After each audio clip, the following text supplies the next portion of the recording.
C'est vrai, c'est une question qu'on s'est un peu tous posée à un moment ou un autre durant notre aventure aux côtés d'Harry. C'est qui le sorcier le plus fort, le plus puissant dans Harry Potter? Après tout, nombreux sont les prétendants à ce poste entre un Voldemort, un Dumbledore, une Bellatrix Lestrange, un Grindelwald, etc., ou même Harry Potter lui-même. Bref, l'œuvre ne répond pas explicitement à cette question, elle semble souhaiter que ce soit le lecteur qui finisse par faire son propre choix concernant le sorcier le plus puissant. Du coup, on va s'atteler à répondre à cette question à travers une nouvelle vidéo, une exploration dans l'univers d'Harry Potter sous le signe de l'intelligence, du savoir mais aussi et surtout de la puissance. Installez-vous confortablement et sortez vos baguettes de sorcier, je suis Hirosef, votre nouveau professeur de défense contre les forces du mal, le temps d'un épisode où l'on traitera des plus grands sorciers de l'univers Harry Potter mais aussi du plus puissant d'entre eux.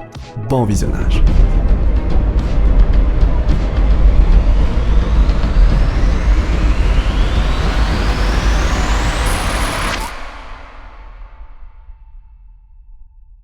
Histoire d'être clair depuis le début, comme beaucoup doivent s'en douter, quand on parle du sorcier le plus puissant d'Harry Potter, le tout tourne plus ou moins autour de quelques personnages précis et qui reviennent souvent, si ce n'est tout le temps dans l'équation quand on parle du sorcier le plus puissant, à savoir Dumbledore, Voldemort et Harry. Certains fans assidus quant à eux ajoutent Grindelwald dans l'équation et c'est extrêmement judicieux de leur part, mais voilà, force est de constater que le grand public, soit la majorité des fans, ne découvre le personnage qu'à travers les films Animaux Fantastiques, nouvelle saga de l'univers d'Harry Potter qui se plaît à nous en dire énormément sur le rival de Dumbledore, le fameux Gellert Grindelwald, décrit à première vue comme aussi puissant que Dumbledore, si ce n'est plus selon certains. Bref, en gros, s'il doit y avoir un gagnant, ça devrait être logiquement l'un de ces sorciers. À noter que pour le cas Harry Potter, il est intéressant de prendre en compte tout ce qu'il a accompli et est capable de faire à un âge très jeune encore, là où les autres participants sont eux, pour la plupart d'un âge très avancé. Vous avez compris l'idée. D'une certaine manière, Harry possède lui aussi sa place aux côtés du grand trio. Toutefois, et avant de parler du trio en lui-même, Voldemort, Grindelwald et Dumbledore, je pense qu'il est très intéressant de parler d'autres personnages eux aussi très puissants, sans bien évidemment égaler le pouvoir du grand trio. En commençant sans surprise par Severus Rogue, aka le prince de sang mêlé. Professeur de défense contre les forces du mal, directeur de la maison Serpentard et même directeur de Poudlard à ses heures les plus sombres. Rogue est assurément l'un des sorciers les plus intelligents dans l'histoire. Particulièrement doué en potions durant sa scolarité, il a inventé lui-même des moyens de préparation de potions et en améliorait certaines, défiant même les recettes des manuels scolaires, c'est pour vous dire. D'ailleurs, alors qu'il était en première année, Sirius Black affirmait que Rogue avait de meilleures connaissances pour les sortilèges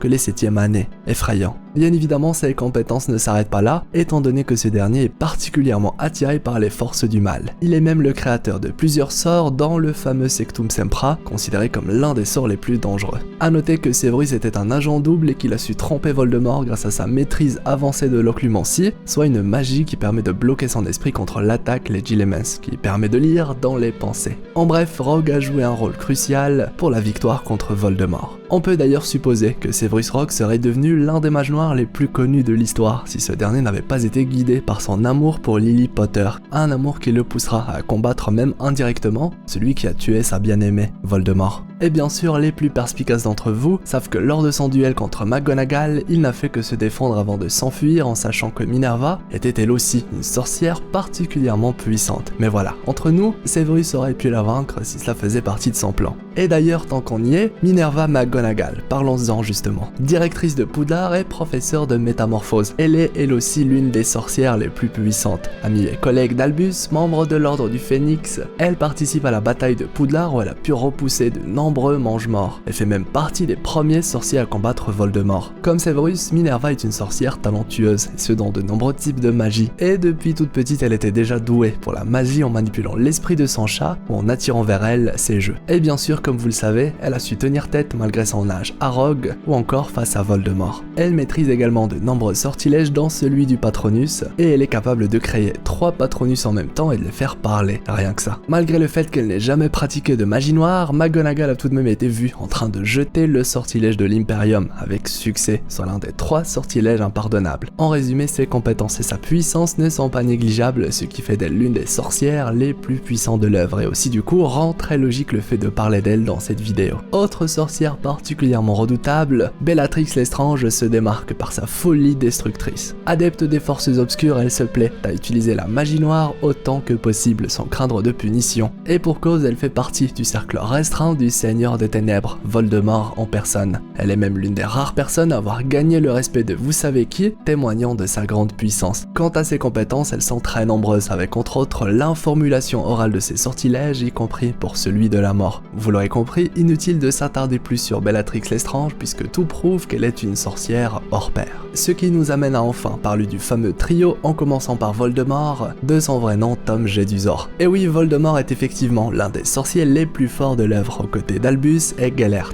Comme pour ses pairs, Voldemort est sans nul doute l'un des sorciers les plus dangereux de tous les temps, et rien que la prononciation de son nom est interdite dans le monde des sorciers. Dès son arrivée à Poudlard, l'héritier du fondateur Salazar Serpentard séduit ses professeurs par son côté studieux, un élève considéré comme le plus doué de sa génération, un statut qui lui permet de s'aventurer sur des discussions très dangereuses sans pour autant craindre d'éventuelles répercussions. Ce sera par exemple le cas pour ses recherches sur les Horcruxes, une forme de magie qui lui permettra d'atteindre son but ultime, à savoir devenir immortel. Avec le temps, Voldemort devient l'un des mages noirs les plus redoutables que le monde des sorciers n'ait jamais connu, et suivi par les Mange-Morts qui le considèrent comme le Seigneur des Ténèbres. Sa puissance au sein du monde des sorciers n'a fait que s'élever, et la peur et la dangerosité qu'il représente est amplifiée de jour en jour. Il a d'ailleurs repoussé à maintes reprises les limites des arts sombres, au point où il était le seul à avoir osé de telles prouesses. Comme tout Seigneur des Ténèbres qui se respecte, Voldemort utilise lui aussi des sorts interdits et est considéré clairement comme immortel grâce à ses fameux Horcruxes. Son pouvoir le plus dévastateur venant bien évidemment de sa capacité à échapper à la mort, et il faudra, comme vous le savez, combiner la puissance de plusieurs sorciers très talentueux présents dans cette vidéo pour mettre fin à son règne. Bref, un concentré de puissance qui mène ses adeptes par la peur, là où un autre mage noir, semble-t-il bien plus intelligent, a choisi de faire les choses autrement en manipulant ses adeptes à l'aide de son charisme légendaire. Et oui, Gellert Grindelwald est lui aussi l'un des personnages les plus puissants dans Harry Potter. Selon certains, il serait même bien plus puissant que Voldemort, de par son intelligence, ses méthodes et aussi grâce à sa force, équivalente à celle d'Albus, du moins en théorie, et si l'on croit ce que met en avant le deuxième opus des Animaux Fantastiques. Il était considéré comme un élève aussi brillant qu'Albus Dumbledore, mais son intérêt pour la magie noire aura eu raison de lui.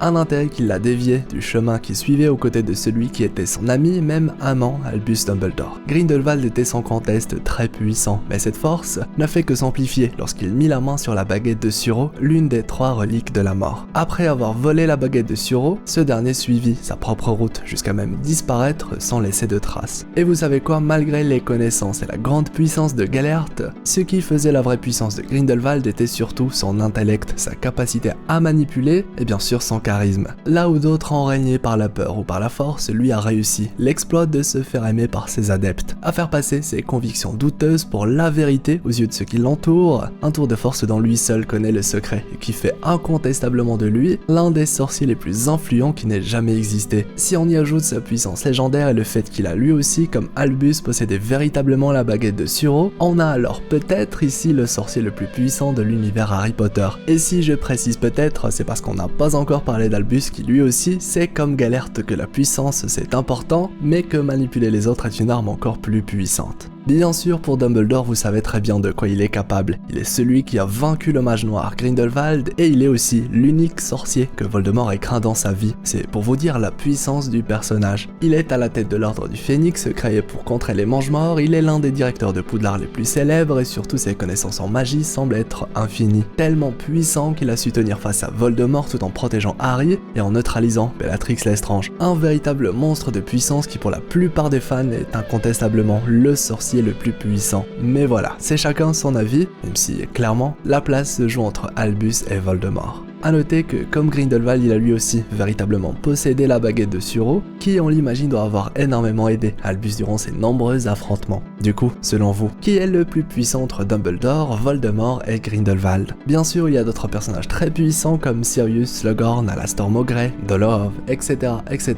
ou même les 4 fondateurs de Poudlard. Mais voilà, la vidéo aurait été beaucoup trop longue et finalement j'ai préféré seulement me concentrer sur une petite poignée d'entre eux, puisque finalement seul le fameux trio compte. Sauf Sauf que vous savez qu'entre tous ces grands sorciers capables de tellement de prouesses et qui utilisent des formes de magie plus dévastatrices les unes que les autres, il se trouve qu'on oublie de parler de quelque chose. On oublie de parler de la forme de magie la plus puissante dans l'univers d'Harry Potter, illustrée surtout à travers un personnage en particulier, Lily Potter, la mère d'Harry, qui contre toute attente mérite bien sa place parmi les sorciers les plus puissants de l'univers Harry Potter. Et ce parce qu'elle a usé de la forme de magie la plus puissante, l'amour. Et oui, finalement, elle est très claire là-dessus, l'amour est la forme de magie la plus puissante. Mais du coup, peut-on dire que la mère de Harry est techniquement la plus puissante? Eh bien, je ne sais pas. Je vous laisse juger, tenant compte de tout ce qu'on a traité dans la vidéo. Et bien sûr, si on se base seulement sur une puissance normale, j'avoue pour ma part me diriger vers Dumbledore. Mais voilà. Encore une fois, il s'agit là seulement de mon avis, et j'ai très hâte d'avoir le vôtre. En tout cas, l'amour, c'est ce qui a permis à Harry de survivre et même de tuer celui dont on doit taire le nom. Un pouvoir permettant également à Harry d'une certaine manière de s'illustrer parmi les sorciers les plus puissants de l'univers de J.K. Rowling alors qu'il est encore très jeune. A noter bien sûr qu'il a lui aussi été maître de la mort en possédant les 3 reliques de la mort. Voilà. Juste avant de terminer, je souligne tout de même le fait que Credence, ou Aurelius si vous préférez, est lui aussi un prétendant sérieux de par ses pouvoirs d'Obscurial. Mais on devra surtout attendre les Animaux 3 avant de juger ce dont il est réellement capable maintenant qu'il a une baguette entre les mains.